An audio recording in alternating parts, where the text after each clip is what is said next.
when she watches this, which she probably won't, you know what I mean? She doesn't want to listen to me talk. If she watched this, she would be like, "You're so full of shit." You know, I'm like, no, she stopped me.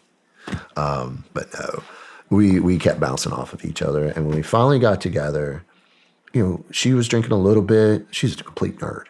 She was top of her class in, you know, junior high, high school, scholarships. I was smoking weed and doing blow, you know, drinking a lot in high school. She would have never hung out with me, right? I was just a misbehaved kid. And, you know, was I misbehaving because my mom died? I mean, I'm sure it didn't help, right? And looking back, like I can see where, like, you know, teachers cut me breaks. They felt sorry for me and stuff like that. But me and Melissa got together, man, and she was very fit, liked to do outdoor stuff. I mean, before I met her, she was hiking in every national park. She had been ice climbing, loved to climb. She's a monkey, man. She's got like legs that are this long and like a wingspan, she's got like a spine and torso of a 6 foot tall person, but her legs make her 5'2". So like, I mean, the chick can do 25 dead hang pull-ups. So she loves to climb. I don't like to climb, not technical climb. So our compromise was we were doing a bunch of the 14ers out in Colorado. We'd hop on a flight from sea level, and in 2 days, now we're on top of a 14er. So we started our relationship out with some suffering. And it just kept going from there. And next thing I know, we were doing, you know, whatever, iron triathlons and ultra marathons and just name it, right? Powerlifting, Olympic weightlifting. And, you know, she was very much into the CrossFit competition stuff beginning. Like she went to the CrossFit games and stuff like that. But because of all that physical fitness stuff, you know, it was hard to maintain a drinking problem. Yeah. And that's why I sobered up. It wasn't necessarily like you know, I need to stop doing this because it's interfering with my life. Actually, it was just part of my life. It was part of the community's social thing. Mm-hmm. You know, what was the old joke? We're the healthiest alcoholics on the planet, which is completely not true. You know, two things can't exist together. We might be physically fit alcoholics. That's different. So anyway, yeah, she came along, man, and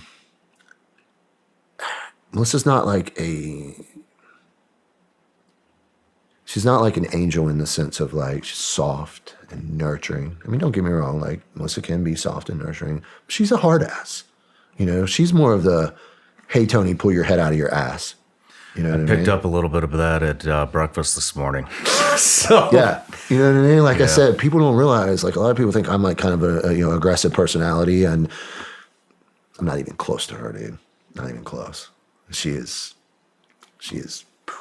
I'm talking. You want to talk about target focus, man? When she gets something, you know. Well, let's get to that. Let's do this. I like to do things in chronological order. So, if you don't mind, let's start with your childhood. So, where'd you grow up? Yeah, so I was born in New Bern, North Carolina, which is central, north, and south, but almost as far east as you can. Pamlico County, it's right on the Pamlico Sound. And then, of course, the Outer Banks are off of the Sound. My dad had moved before I was born back from Indiana. So I guess we can back up and give you their a little bit of their story. My mom and my dad met in Wilmington. Same place me and Melissa met. Weird. Kind of funny.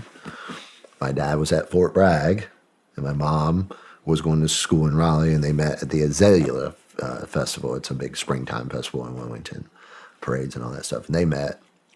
My dad, I remember him saying, he was like, I couldn't sleep. I needed to be with her. Like, he was like, I met her. I fell in love with her.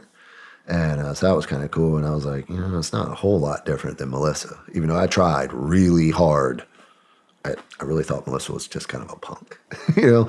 And my feelings for her when I first met her, it was weird. Like, I was just drawn to her, and I had never felt it before, so I was a little weird about it, you know? And it's kind of funny that, remember what my dad would say about my mom, how he just fell in love with her. And that's kind of cool. Because I wouldn't say either he nor I are necessarily like hopeless romantics by any means, but, you know, love's a real thing. And so it's kind of a parallel there as well. So anyway, they wound up getting married, but they moved to Indiana where my father was from, my father was from Western Virginia, and then coal mining fell apart in the 50s. His family moved up, like all the coal miners, and went to work for General Motors or Ford or whatever. So his father was working in plants for General Motors outside and around Indianapolis. So anyway, my dad after he got out of the Army, they moved up there. He started working for Delco Remy, which was a subsidiary or whatever of General Motors. And twice he got passed up for a supervisor job due to affirmative action. And he was really frustrated. He's like, here I am, busting my ass, working my ass off, and I got passed up 2 years in a row for promotion because of affirmative action. And in his mind, he felt like, he was more qualified than the people who got put in those positions, and he was frustrated. So he decided to leave that world, which was a good thing overall, moved back down to North Carolina, and he went to work for a seafood company, and he ultimately bought it. And we went from being, trailer park kids, literally living in a trailer, white trash rednecks. I watched my father. I participated, right? He didn't have help, so I was his labor as soon as I was old enough to be his labor. And I watched him build that business. I watched him work, and talk about set the example. I mean, that dude left before I got up and got home. We did dinner at 6 o'clock every night, and he would come in, eat, and get up and go back to work. And I watched that. And then, like I said, as soon as I was old enough, big enough, or in some cases, I don't know that I was old enough, but he still needed help. And so I went to work with him, and I got to see it. I got to experience it. And the man worked. I'm talking nonstop, no breaks.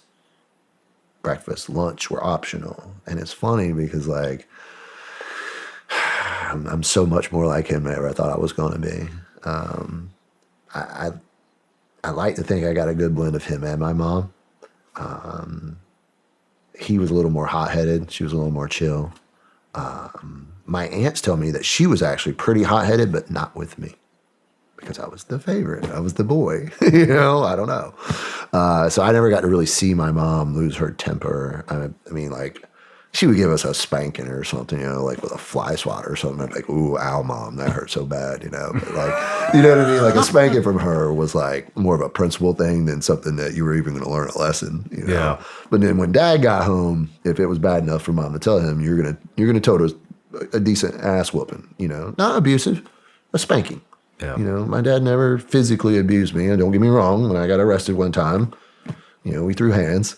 And I lost. My dad was a good sized fellow. He was I graduated high school at about $165, and he was probably about 200 pounds. He was full grown, and I wasn't. So anyway, yeah, they got into the seafood thing. He grew. It was called Sound, like Pamlico Sound Packing Company, and bring the product in. Scallops, shrimp, flounder, crabs, blue crabs. They were all processed at his facility, packaged, shipped to restaurants, sold to restaurants. So, I could on any one day be picking crab meat or filleting fish or loading a truck with a forklift, whatever. And then he and my uncle got into, they developed a subdivision together. So they bought like a backhoe and a small bulldozer, and then they bought a bigger bulldozer, a D6 together. I mean, I was running those things before I could reach the pedals. Oh, wow. And in some cases, some of the stuff we were doing, like putting tiles, big concrete tiles with the backhoe. So if you ever see those concrete tiles laying on the side of the road, there's a male and a female end. So when you lay them in, the big end being the female end, the little end, you put them in with the excavator and you drop them in and kind of snug them in. Dude, my dad would be in the ditch. Me running the bulldozer when I was like 11 years old, or the excavator backhoe, he's in the ditch, and I've got 1,000-pound concrete culvert, and he's guiding it in, and he's trusting me with that. Wow. I look back, I'm like, there's not an 11-year-old on this planet that I would get anywhere near them if they were running a backhoe. And he had me doing that stuff.